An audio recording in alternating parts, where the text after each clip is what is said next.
A 42-year-old female with a history of heart disease diagnosed during her pregnancy 12 years back now presented with increased severity of shortness of breath for past 15 days. The most prominent finding on clinical examination is a distended external jugular vein, but on closer examination, the internal jugular vein is also found to be distended and pulsatile. The EJV is not preferred for assessment of volume status because it is valved and not directly in continuity with the SVC and the right atrium.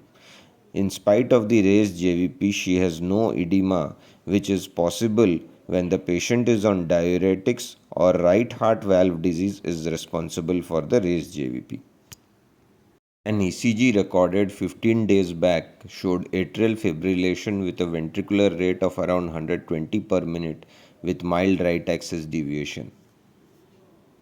However, after taking beta blockers for last 15 days, presently her ECG showed a narrow QRS regular rhythm with a rate of 60 per minute.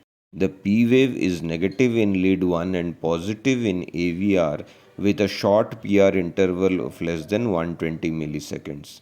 Thus, this is most likely a junctional rhythm and necessitates reduction in the dose of beta blocker. On echocardiography, apical four-chamber view shows thickened mitral valve leaflets, severe MR with dilatation of both atria and right ventricle. Mitral valve area by planimetry was found to be 1.6 cm square on one occasion, but on measuring at the correct level at the tip of the leaflets was found to be 1 cm square. Parasternal long axis view shows doming of the anterior mitral leaflet and fixed posterior mitral leaflet, typical of rheumatic mitral stenosis.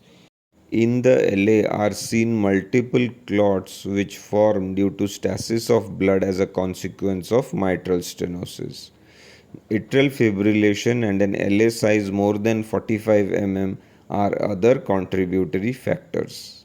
LA clots are seen in up to 33% of patients with mitral stenosis and atrial fibrillation. The parasternal short axis view shows an LA appendage clot projecting into the LA cavity, that is a type 1B clot. The same clot is also seen in the apical four-chamber view. Color Doppler also shows severe TR and the CW tracing shows a peak velocity of about 4 meters per second, thus confirming severe pulmonary artery hypertension. In spite of this, the IAS is bulging to the right, thus demonstrating the extremely high left atrial pressure.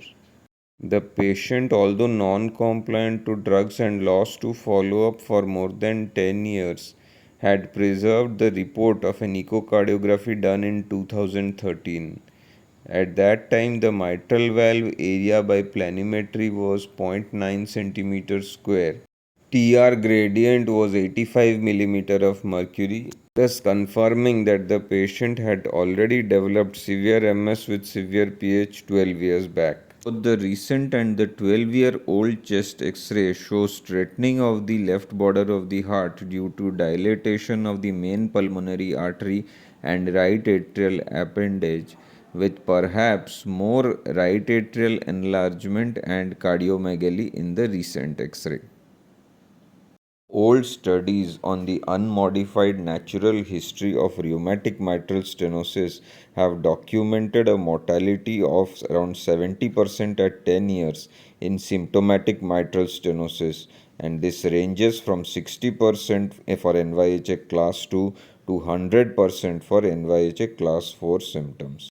So it would appear exceptional that a patient diagnosed as severe mitral stenosis 10 years back has had no reduction in valve area and no progression of symptoms over last 10 years. However, as practicing clinicians will testify, such a situation is not uncommon in the resilient population of tropical countries, especially females. Ironically, this lady is a health worker who till 1 month back used to walk 1.5 to 2 kilometers every day in the course of her duty. She has been advised mitral valve replacement and it remains to be seen whether she complies.